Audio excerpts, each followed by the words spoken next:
História de Neemias. O que leva um copeiro do rei, sem exército, sem título e sem poder político, a liderar a reconstrução de uma cidade inteira em apenas 52 dias? A história de Neemias é um roteiro escondido na Bíblia sobre liderança, propósito e reconstrução, e o que está por trás dessa missão pode mudar a forma como você encara seus próprios muros caídos. Enquanto você espera o momento ideal para agir, Neemias estava reconstruindo Jerusalém sob ameaça de ataque, pressão política e com o povo dividido. O tempo não estava a favor dele, e talvez também não esteja a seu favor. O que ele fez naquela janela crítica de 52 dias é exatamente o que muitos hoje estão adiando. Não foi uma espada que mudou Jerusalém. Foi um choro. Neemias ouviu que os muros estavam em ruínas e aquilo rasgou seu espírito. Ele não era sacerdote, não era guerreiro, nem rei, mas liderou o maior recomeço da história do povo. Porque às vezes, Deus levanta quem ninguém espera, para fazer o que todo mundo achava impossível. Neemias não era profeta. Não era sacerdote. Não era rei. Ele era apenas um servo. Um copeiro no palácio do rei da Pérsia. Mas quando Deus quer levantar alguém, não importa o título, importa o coração. Neemias vivia na fortaleza de Suzã, servindo ao rei Artaxerxes. Era um cargo de confiança. Ele provava o vinho antes do rei. Estava todos os dias perto da autoridade mais poderosa da época. Mas o coração dele não estava no conforto do palácio, estava em Jerusalém. Um dia, ele recebeu notícias de lá. Um grupo que havia voltado do exílio contou que os muros de Jerusalém estavam em ruínas, os portões queimados, e o povo vivendo em vergonha. Aquilo cortou o coração de Neemias. E sabe qual foi a reação dele? Ele chorou. Jejuou. Orou por dias. Isso já diz muito sobre ele. Neemias não era alguém indiferente. Ele se importava. Mesmo estando longe, mesmo tendo uma vida estável, ele carregava no peito a dor do seu povo. E foi ali, em oração, que Deus começou a agir. Neemias não saiu correndo para Jerusalém. Primeiro, ele se derramou diante de Deus. Confessou os pecados do povo. Pediu perdão. E depois, pediu uma chance. Uma porta aberta. Um favor inesperado. E Deus respondeu. Certo dia, o rei percebeu que Neemias estava triste. Isso podia ser perigoso, nenhum servo podia ficar com o semblante caído diante do rei. Mas em vez de puni-lo, o rei perguntou o que estava acontecendo. Neemias, com sabedoria e coragem, explicou a situação e pediu permissão para ir reconstruir os muros de Jerusalém. E não só recebeu a autorização, como o rei ainda enviou cartas, madeira do palácio, recursos e até uma escolta militar. Isso é a mão de Deus em ação. Quando ele decide agir, nem os reis resistem. Neemias chega em Jerusalém e, sem fazer alarde, durante a noite, ele inspeciona os muros. Observa as brechas, os portões queimados. Ele entende exatamente o tamanho do desafio. Mas em vez de desanimar, ele reúne o povo e compartilha a visão.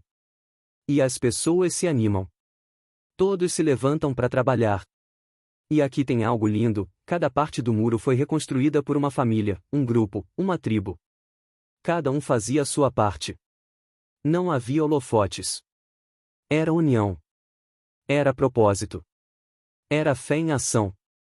Mas é claro que, quando você decide fazer algo grande para Deus, a oposição vem. Neemias enfrentou zombarias, ameaças, armadilhas. Os inimigos Sambalate, Tobias e Gesem tentaram de tudo para impedir a obra. Primeiro tentaram ridicularizar. Depois, ameaçaram guerra. Depois, tentaram armar ciladas para matar Neemias. Mas ele não se deixou abalar. Ele orava. Ele vigiava. Ele colocava metade do povo trabalhando e metade com armas na mão. Diziam: desce aqui, Neemias. Vamos conversar. E ele respondia: estou fazendo uma grande obra e não posso descer. Que frase poderosa! Estou fazendo uma grande obra e não posso descer. Neemias sabia o que Deus o tinha chamado para fazer. E ele não permitiu que distrações, críticas ou medo o tirassem do foco. Ele tinha clareza, coragem e comunhão com Deus. E isso sustentava tudo. E com esse espírito de união, coragem e oração, eles reconstruíram os muros em apenas 52 dias. Isso mesmo. Uma cidade em ruínas, um povo cansado, mas um líder que confiava em Deus, e o impossível aconteceu. Mas Neemias não parou por aí. Ele sabia que reconstruir os muros era só o começo. O povo precisava ser restaurado por dentro. Então ele se uniu a Esdras, o escriba, e juntos lideraram um movimento de arrependimento e ensino da palavra. O povo se reuniu em praça pública, ficou de pé durante horas ouvindo a leitura da lei. Quando ouviram as palavras, choraram. Porque entenderam o quanto haviam se afastado de Deus. E Neemias disse algo marcante: não fiquem tristes, porque a alegria do Senhor é a nossa força. A cidade foi repovoada. Os muros estavam de pé. Mas o mais importante, o coração do povo estava voltando para o Senhor. Neemias continuou liderando com justiça. Ele combateu abusos, corrigiu líderes corruptos, devolveu dignidade aos mais pobres. Ele era firme, mas sempre temente a Deus. Seu governo não era sobre poder. Era sobre serviço. E ao final, ele orou pedindo: lembra-te de mim, ó Deus, para o meu bem.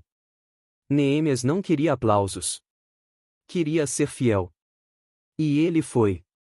A história de Neemias nos ensina tantas coisas.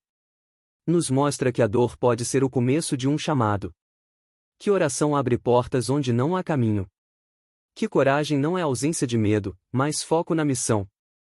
Que reconstruir começa no espírito, não só nos muros. E, acima de tudo, que Deus continua soberano, levantando pessoas comuns para realizar obras extraordinárias. Você pode até achar que é só um copeiro num palácio. Mas quando Deus te chama, você vira um construtor de sonhos. Um restaurador de caminhos. Um líder no meio dos escombros. Neemias ouviu a dor, orou com fé, agiu com coragem e permaneceu até o fim. E você? Qual é a parte do muro que Deus está te chamando para reconstruir?